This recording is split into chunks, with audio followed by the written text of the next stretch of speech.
guys, it's Sam and this is Top 5 Wednesday. As you guys may or may not know, I am now the host of Top 5 Wednesday, so I will link the Goodreads group down below for you to check out for topics and such. This week's topic is rainy day reads because April showers bring May flowers, that kind of thing. So when I was thinking rainy day reads, I was thinking books that I feel are very immersive, very kind of like murky feeling, atmospheric. That was how I interpreted for myself rainy day reads, and I definitely put out there that you interpret rainy day reads for yourself. So if you enjoy those kinds of like magical, mystical, just sink yourself in with like a blanket and sink into the world, the like magical feeling, ethereal, atmospheric kind of thing, that is the kind of book that I like on a rainy day. And these are in no particular order. The first rainy day read is The Raven Boys by Maggie Stiefvater, and I only read the first book in this so far. I plan on picking up the next two books before the fourth one comes out, but I want to take my time with these because I do feel like these are rainy day reads. These are very immersive, very magical world, and they are just so atmospheric, and you feel like you're just falling into this world and these characters, and I feel like this is a book that you really have to take your time with.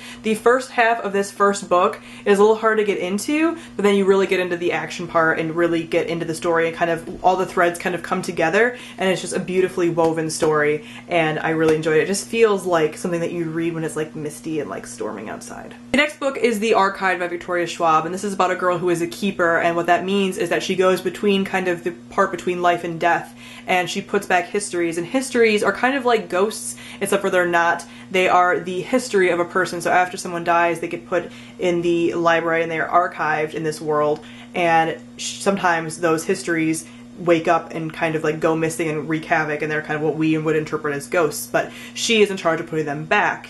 And in this story, someone is deliberately altering histories and erasing them and messing with them. So this is a very unique story as well. This is my favorite Victoria Schwab book. I'm not a big fan of her other books that I've read so far, but I really enjoyed this one. Again, it has that kind of very atmospheric quality. I felt like I could just sink into the world, and it's just a magical, eerie story, and I really enjoy that kind of book for a rainy day read. The next book is Uprooted by Naomi Novik, and this one again is just an atmospheric, magical story. This world is one where not everything is explained to you, and the magic system is not explained, but it has a wonderful protagonist in my opinion. It has a wonderful love interest, although the love story is not the main focus.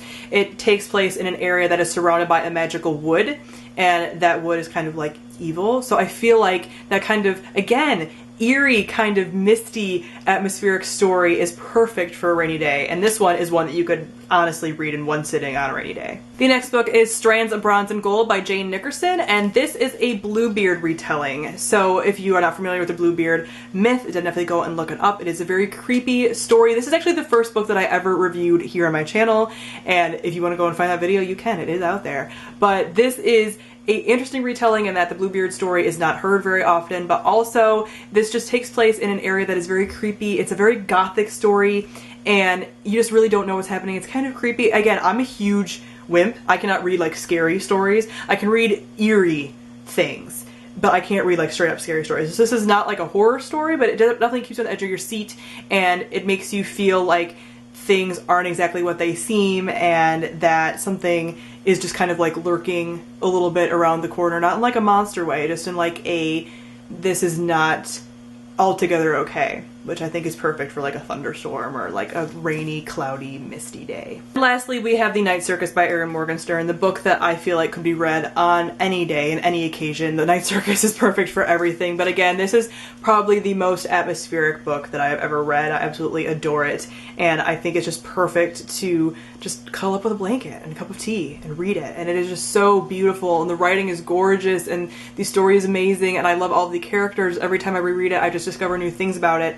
It is so rich and richly detailed, and I want to live in the Night Circus, and so reading it on like a stormy day or when it's like dark or something, you can really just kind of sink in and imagine yourself there, and that's what you want to do with the story, because the Night Circus is a beautiful place. So that is it for this week's Top 5 Wednesday. Comment down below and let me know what a rainy day read is for you and what your favorite rainy day read is. Thank you all for watching, and I'll see all of you guys soon. Bye!